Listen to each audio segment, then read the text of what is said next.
I was reading a story on BuzzFeed.com. This girl was part of an exchange program, and she and her friends stayed in the same room together. And it so happened one day she told her friend about one of the persons who was staying in the room together, how nasty the person was.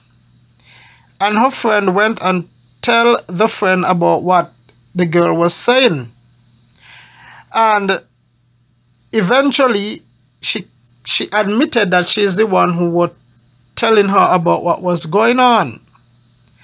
And she realized that this so-called friend eventually again befriended her because they fell out and acted nice and everything to try to win back her friendship. And eventually she started to confide in her again. Then later on, while they were working in the exchange program, she said she was giving customers discount against company policies, which is wrong. I totally disagree with that. And the friend again told her boss, and eventually she was fired. But not only that, she went and she told her friends all kind of manner of evil against her. And she realized that many of her friends started to isolate her. Later on in life, she and that same friend who betrayed her started to speak. And that friend admitted that she hated her. And she was trying to do everything to turn her friends against her and everything to bring her down. And she said she felt so bad and betrayed. Have you ever had some kind of persons like that in your life? Today, as we look at Psalm chapter 41, we are going to look at the art of betrayal.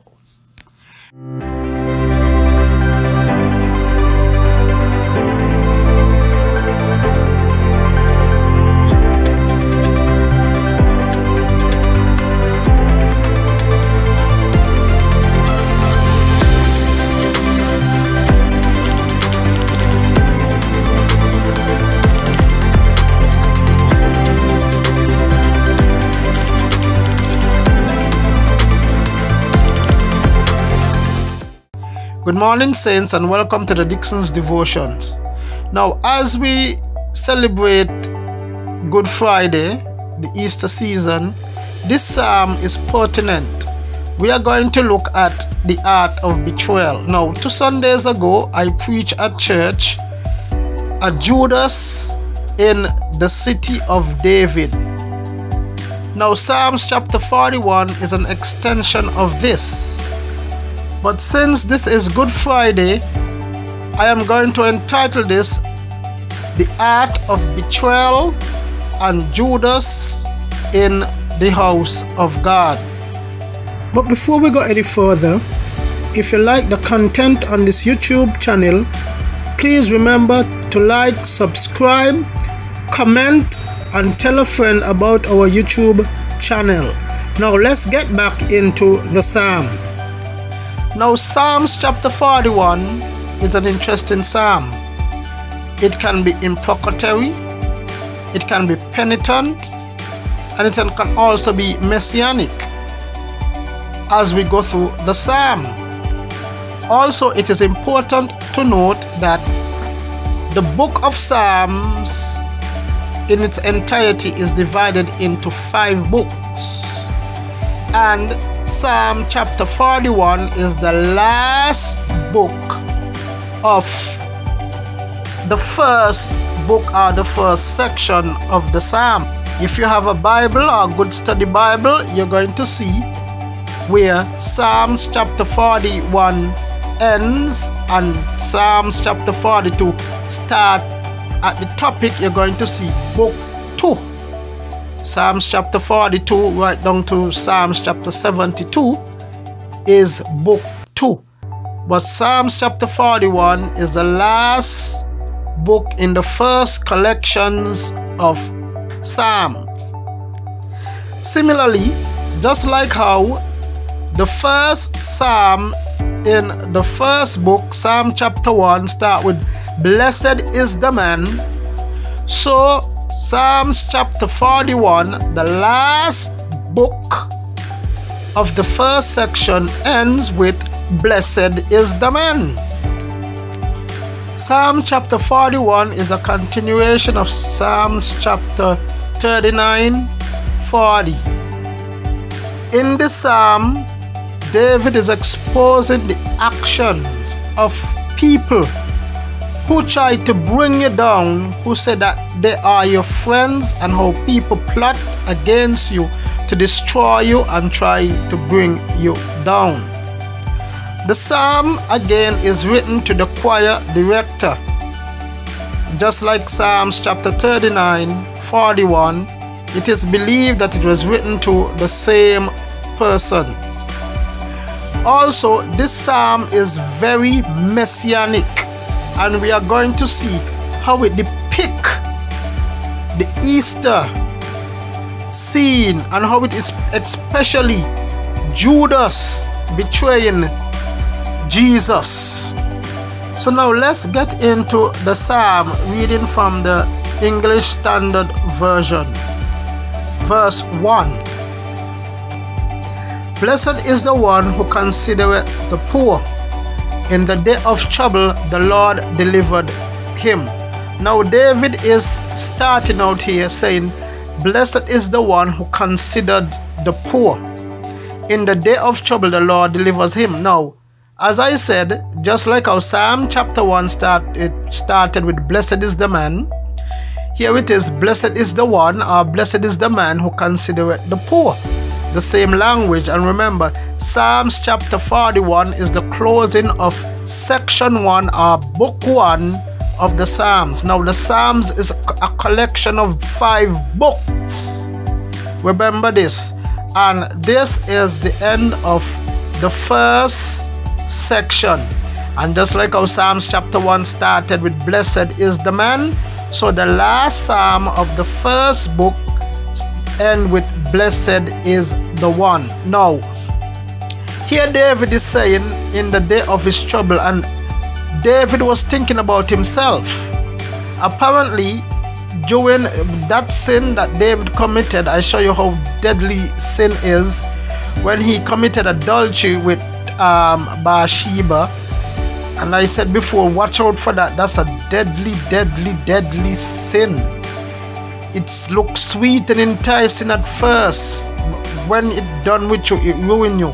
Apparently David got ill because of the heaviness, the weight of sin, in the sense that he was the king of Israel. Plus, he portrayed himself as a godly king.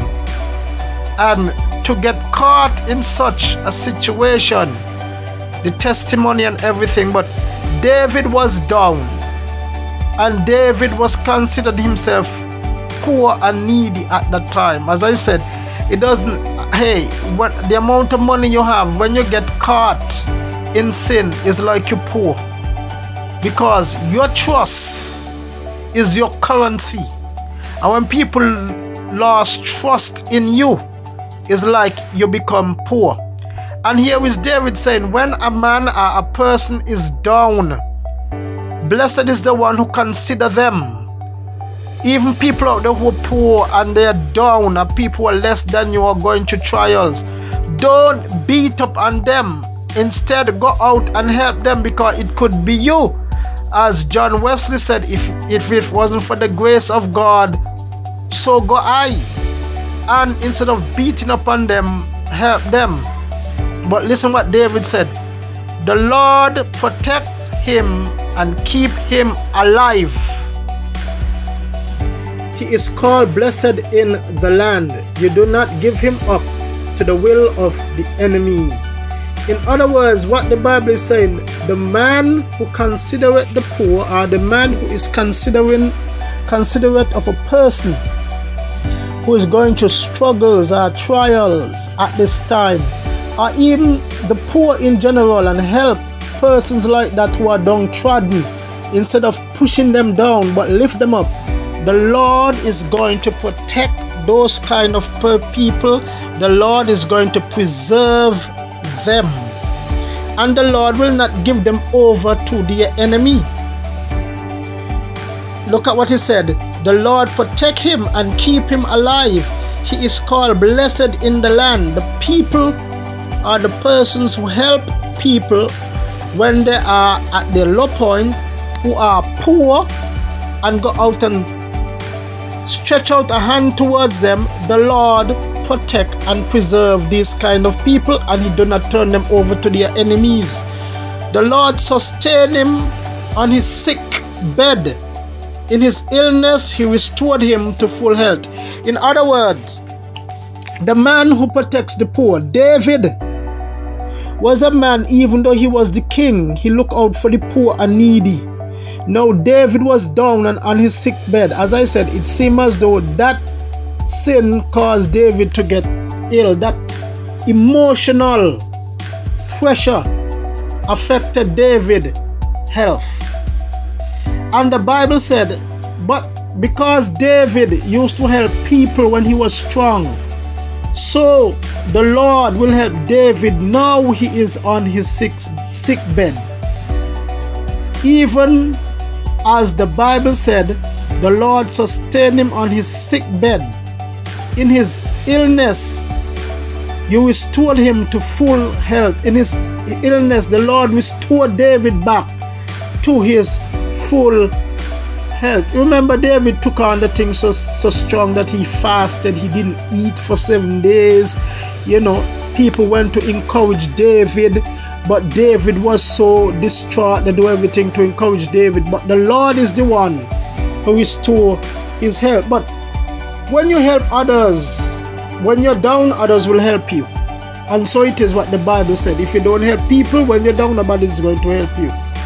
As for me, verse 4, I said, O Lord, be gracious to me. Heal me, for I have sinned against you. You see, confession and admittance of sin. Heal me, Lord, be gracious to me, for I have sinned against you. My enemies say of me in malice. You see, David is down, and now his enemy took the opportunity to pounce on David, man. My enemies say of me in malice, when will he die and his name perish? Man, when he will die and his name perish. And when one comes to see me, he utter empty words. In other words, some of the people who come to see, be careful who come to see you when you're sick, you know.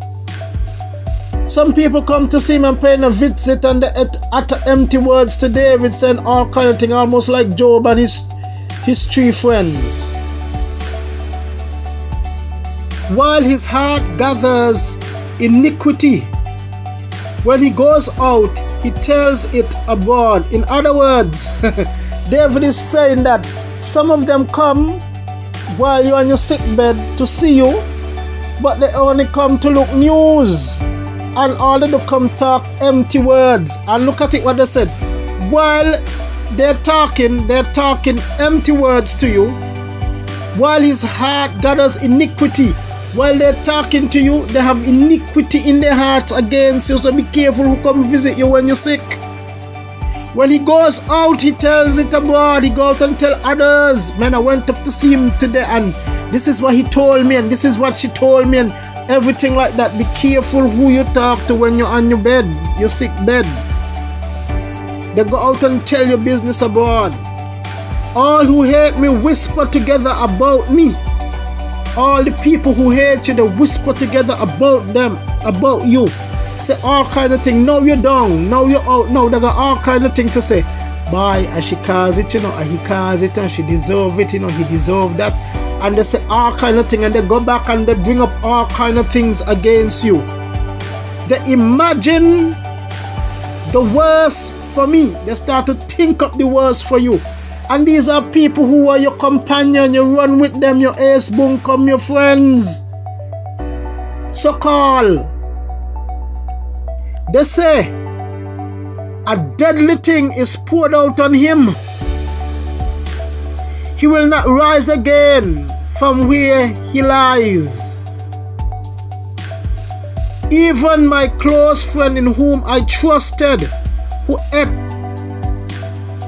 my bread, has lifted up his heel against me. As I said, to understand this section, this is messianic. And we are going to see why it is messianic in order for you to understand what is going on here. This is a picture of Jesus Christ. 1 week before his betrayal and his crucifixion, the scribes and the Pharisees wanted to bring him down. They were finding ways to try to bring him down. And they infiltrated the camp and went in and got one of his close friends, Judas, to betray him. Look at Matthew chapter 26 verse 3. Then the chief priests and the elders of the people were gathered together in the court of the high priest named Caiaphas, and they plotted together to seize Jesus by stealing or killing him. But they were saying, not during the festival, otherwise a riot might occur among the people. So we see right here that they were trying their very best. The scribes and the Pharisees and the high priests, how they might kill Jesus, and they started to plot against him and so on. Now look at also the twist of Judas coming into the situation now. Jesus went. Now Jesus was at Bethany in the home of Simon the leper, and a woman came in with an alabaster box and started to pour it over Jesus' feet and wash his feet with her hair and perfume. And then while they were there,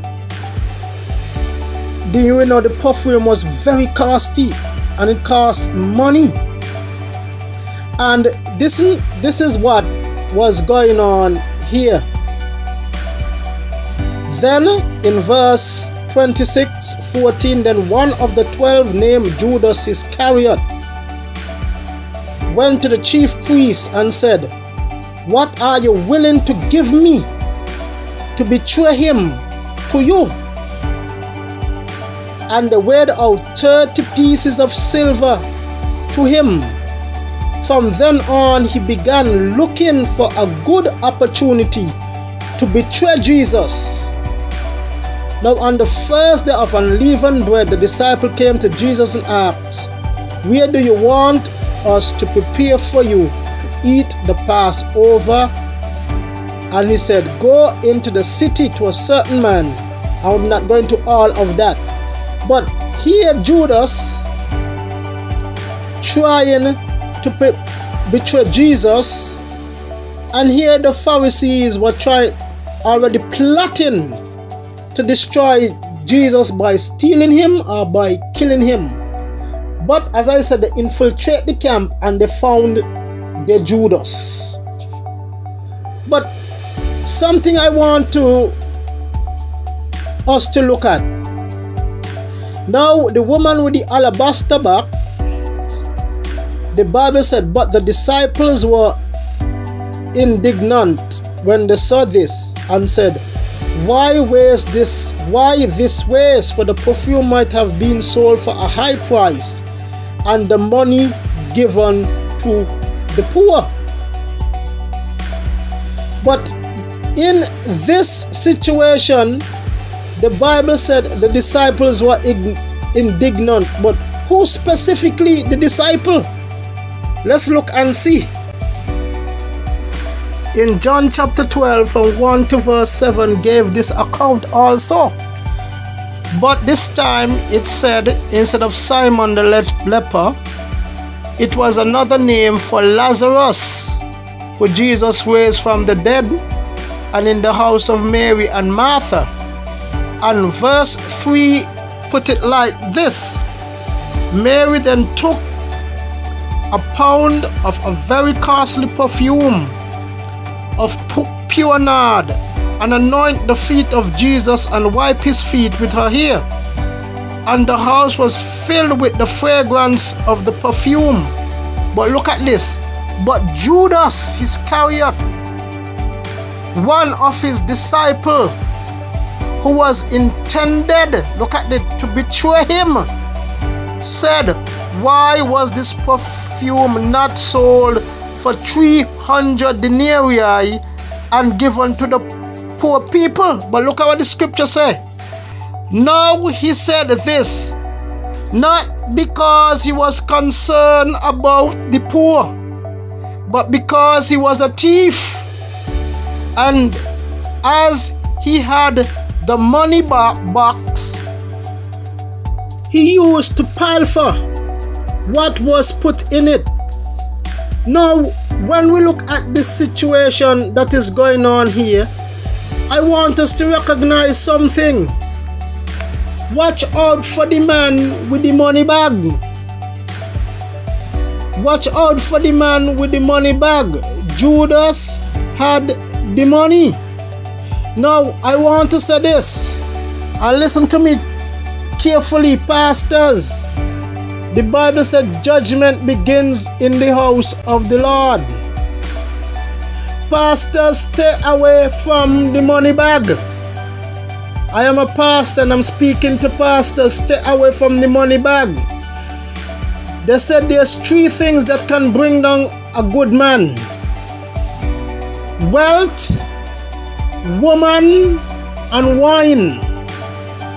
Wealth, woman, and wine. So it is. I don't believe that pastors should have their hand in the money bag. That's why you got treasurers and all these kind of things. So it is too.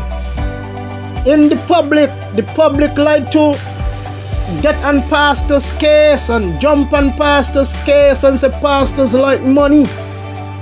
But when it comes to public life, they don't expect the same standards. Because they will allow all kind of people, even in politics. Political leaders should not touch the money bag.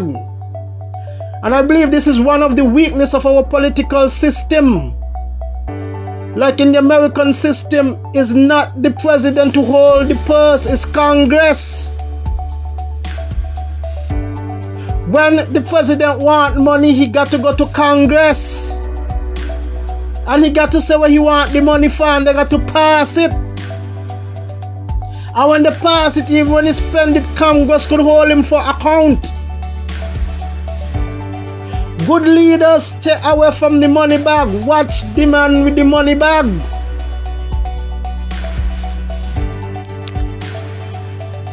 And it aches me. That's in the secular, but in the church, when pastors want the money bag, I always say there's one thing I don't want to have anything to do with money. Yes, as the leader, you need to know how the money is spent. Let the treasurers and the accountants give you a report and you go through it and see how it is spent, but stay away from the money bag for your own testimony and for the church testimony. You are the face of the church and the organization. So goes the pastor, so goes the church. Stay away from the money bag.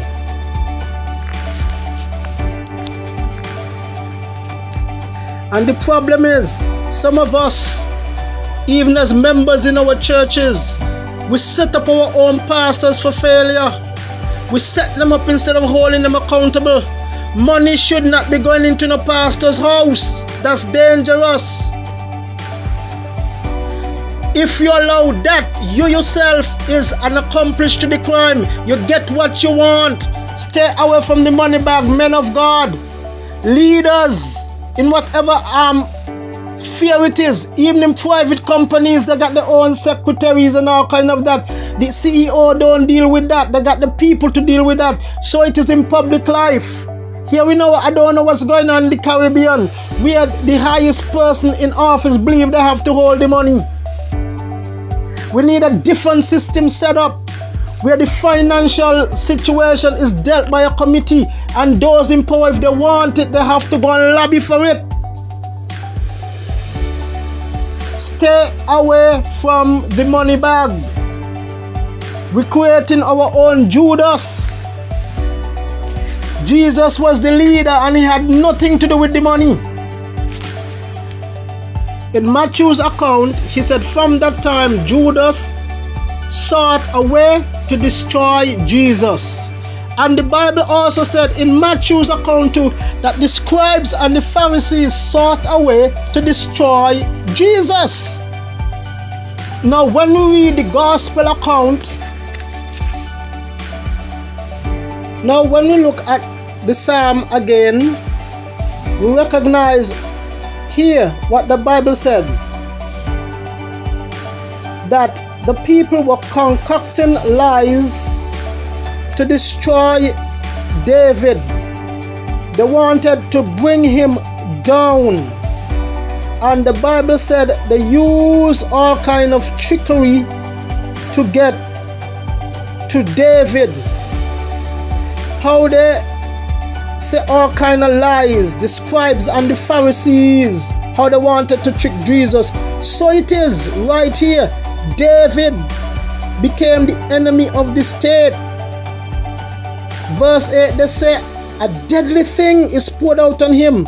He will not rise again from where he lies. In other words, they were plotting to get him. Remember, Matthew said either stealing or killing. But now something happened to David, an illness, and they were saying he will not rise again. It's almost like a crucifixion. When they tried to crucify Jesus Christ, and they thought, the scribes and the Pharisees, when they crucify him, they thought they had him, man. He gone.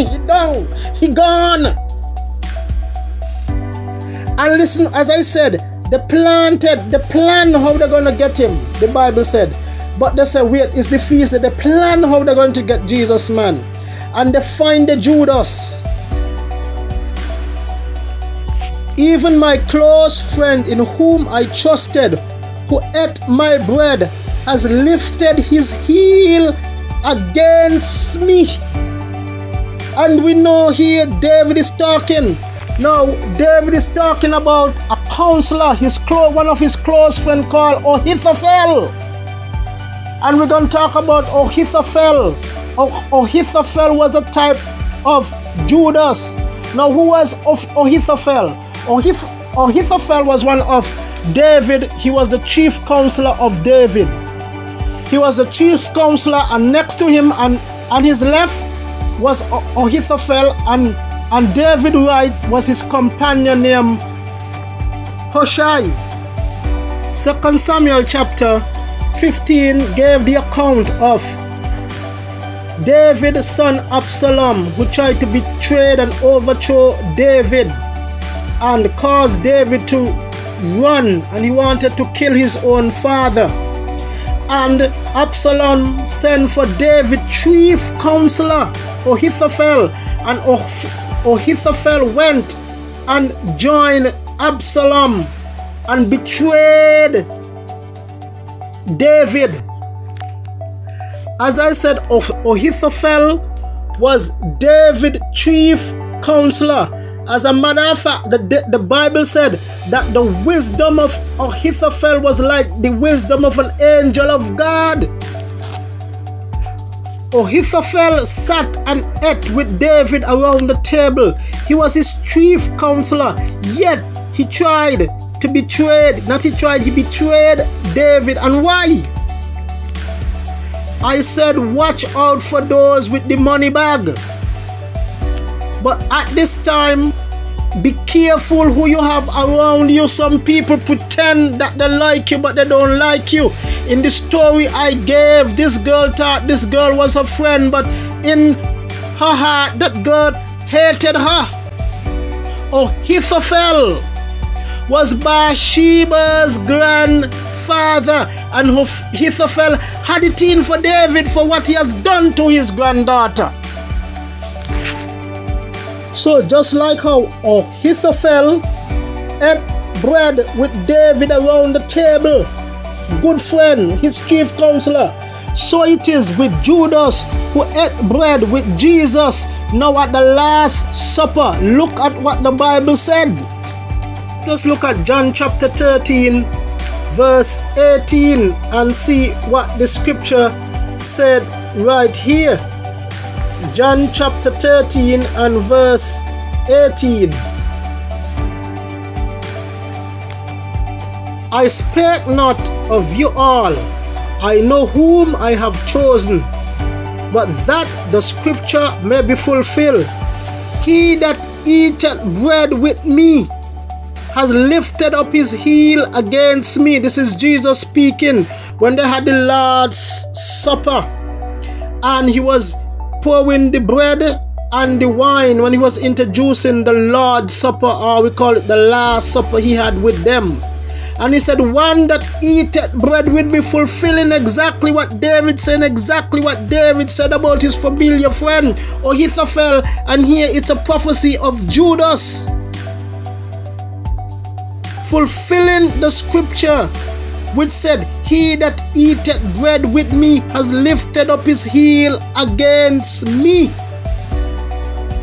Now I tell you before it come, that when it come to pass, ye may believe that I am. Verily, verily, I say unto you, he that receiveth whomsoever I send receiveth me, and he that receiveth me receiveth him that sent me.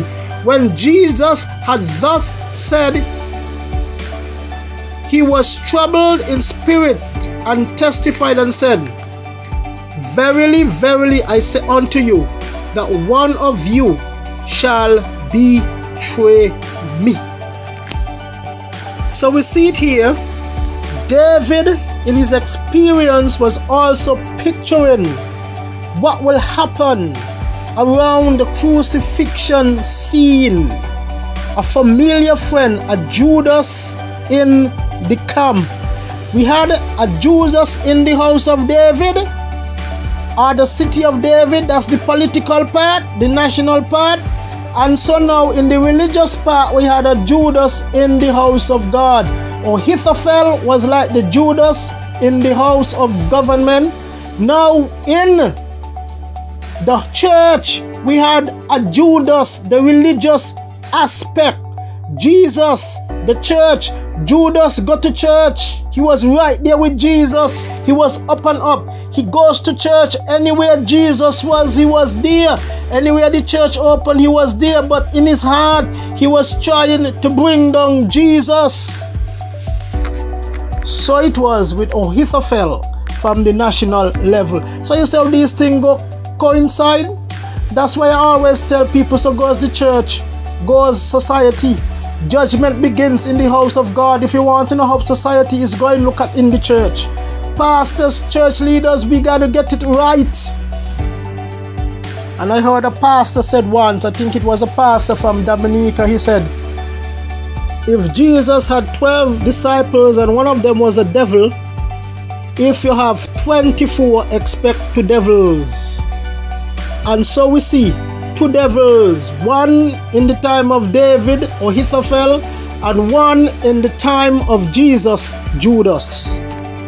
Ahithophel represents the national, the government.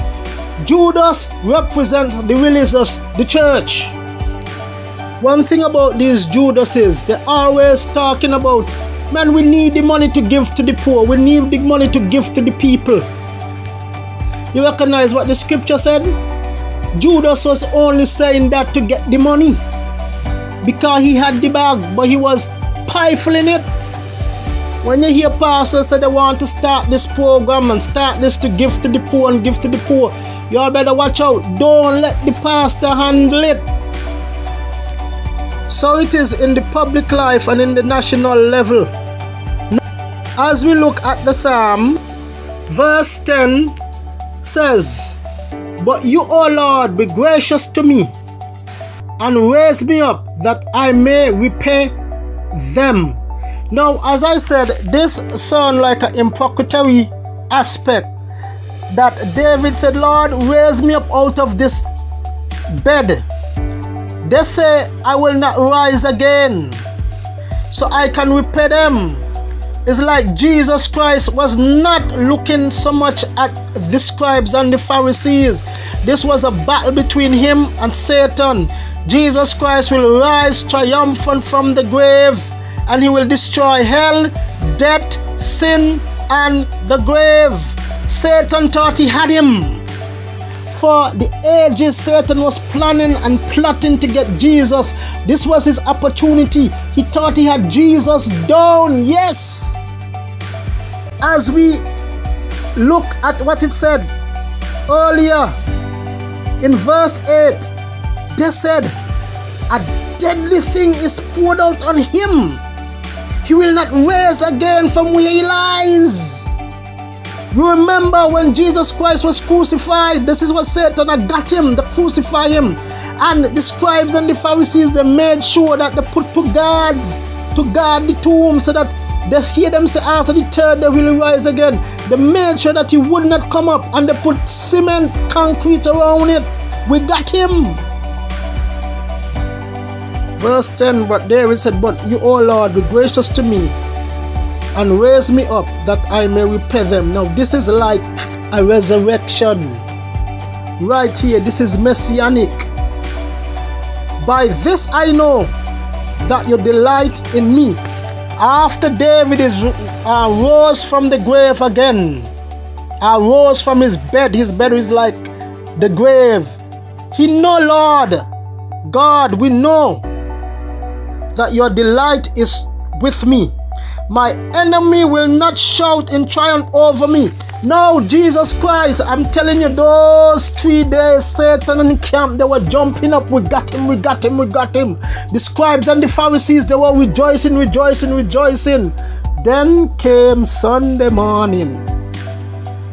Then came Sunday morning.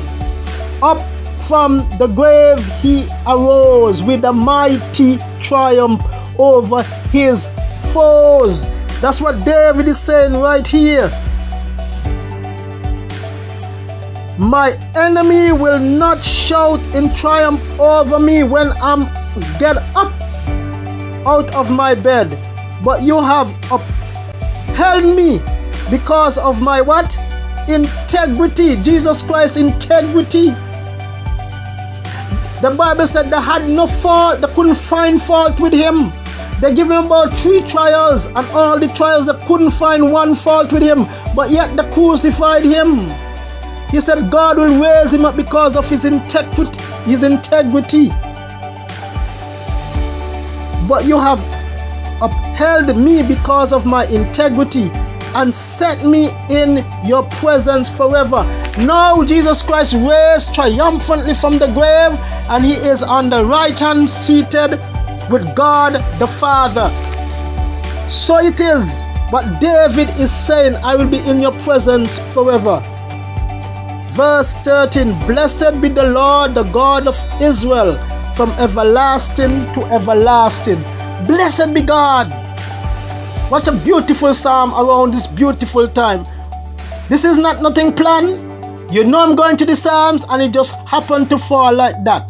A beautiful depiction of the death, burial, resurrection, and the betrayal of Jesus. Now what happened to Ahithophel? Remember what happened to Judas, the betrayer. Judas, after he recognized that he betrayed innocent blood, he went back to the scribes and Pharisees and tell them take the money. They said, man, we don't want nothing to do with that. He went and he sold.